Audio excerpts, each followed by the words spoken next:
Nakabili nga ako ng 3D full face mask dito sa TikTok mga kaibigan at napakaganda niyan, oh, 'di ba? Pwede po siyang iba-ibang artista. So ito si Mr. Beast yung nakuha ko mga kaibigan. Tingnan niyo mabuti ah.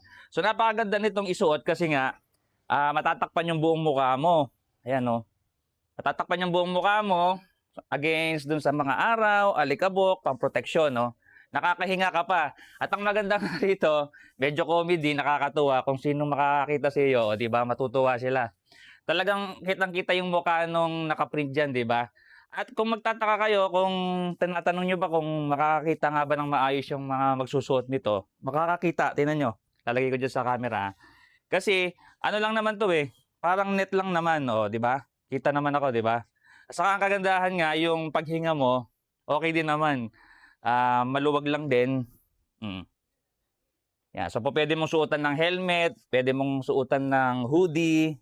Ayan, no? 'Di ba?